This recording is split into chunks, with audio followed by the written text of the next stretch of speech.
नितिन अग्रवाल मंत्री बनने के बाद बुधवार को पहली बार हरदोई पहुंचे। नितिन अग्रवाल के हरदोई पहुंचने पर कार्यकर्ताओं ने उनका जमकर स्वागत किया। कार्यकर्ताओं के स्वागत के बाद नितिन अग्रवाल ने कहा कि आबकारी विभाग से अधिक रेवेन्यू जनरेट कर सरकार को दिया जाएगा, जिससे अधिक विकास कार्य कराया जा सके। नितिन अग्रवाल ने दावा किया कि प्रदेश में विषैली शराब से अगर कोई मौत होगी तो इसके लिए संबंधित अधिकारी जिम्मेदार होंगे और उनके खिलाफ कड़ी कार्रवाई की जाएगी। साथ ही अवैध शराब कारोबारियों के खिलाफ भी कार्रवाई होगी। आइए जानते हैं अपने गृह जनपद पहुंचे उत्तर प्रदेश के आबकारी मंत्री नितिन अग्रवाल ने खास बातचीत के दौरान क्या कहा। जितना बेहतर करेंगे विभाग का, उतना इन इश्यूज को वो कम होंगे और जो दहली शराब का और जो स्मगलिंग का जो अल्कोहल आती है प्रदेश में, इसकी रोकथाम हम कर सकेंगे। तो ये एक दूसरा फोकस एरिया है जिस पर मैं काम करूंगा और मैं आपको विश्वास दिलाता हूँ माननीय मुख्यमंत्री जी के दिशा निर्देशन में हम लोग इस पे हम काम भी करेंगे और फिर विजय भी पाएंगे। अक्सर देखा जाता है कि ग्रामीण इलाके में कच्ची शराब बनाई और बेची जाती है और पुलिस कार्रवाई भी करती है, लेकिन इसके बावजूद भी लोग फिर से उसी धंधे में लिप्त हो जाते हैं। तो ऐसे में क्या करेंगे कि कैसे उनको जो है सामाजिक दो चीज़ हैं। माननीय मुख्यमंत्री जी ने अपने पिछले 5 साल के कार्यकाल में ऐसे बहुत से लोग हैं जिनको जो इन गतिविधियों में इन्वॉल्व रहते थे उनको मुख्य धारा से जोड़ने का काम किया है। समाज की योजनाएं, जो प्रदेश सरकार की योजनाएं हैं, उन योजनाओं को उनको दिलाने का काम किया है। उनके बच्चों को पढ़ाई के लिए जो अवसर थे वो अवसर दिए हैं, आवास दिए हैं, पेंशन्स की योजनाओं से जुड़ा है। तो हमें ये काम आगे करना है। जो लोग ये करते हैं काम, उनको समाज की मुख्य धारा से हम कैसे जोड़ सकते हैं, उस पर प्रदेश सरकार काम भी कर रही है और हम भी इस पर जितनी तेज़ी से और काम कर सकेंगे उस पर करेंगे। हाँ, जहाँ तक कि बार शुरू करने की बात है तो पुलिस अधिकारियों को भी निर्देश दे दिया गया है कि जिले की जो पुलिसिंग है वो आबकारी विभाग से कोऑर्डिनेट करके और जहाँ जहाँ ऐसा कुछ हो रहा है उस पर एक्शन ले और उन लोगों को सुधारने का भी मौका मिले और अगर नहीं सुधर रहे हैं तो फिर उनके खिलाफ कड़ी कार्रवाई भी हो।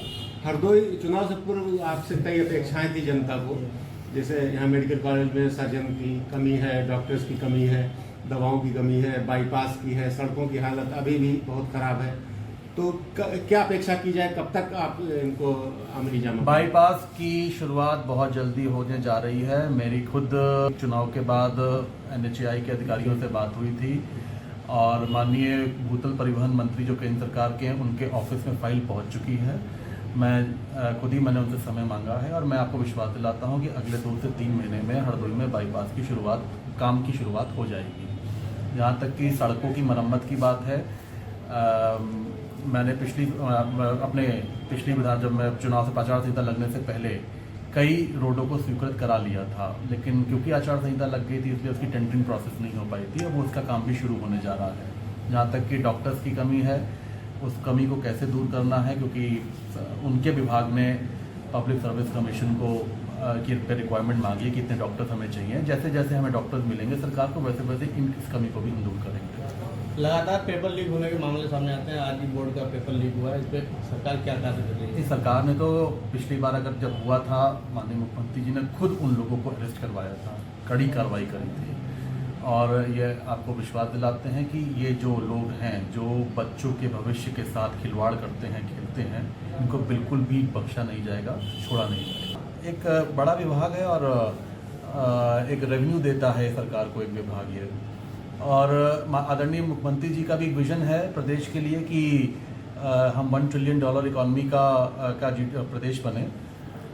उस कड़ी में ये विभाग इसलिए भी महत्वपूर्ण है कि क्योंकि रेवेन्यू देता है तो हम रेवेन्यू को और कैसे बढ़ाएं जिससे ये जो विजन है, इस विजन की हम पूरा कर सकें। माननीय मुख्यमंत्री जी का जो विजन है, एक मेरा फोकस एरिया विभाग में ये होगा।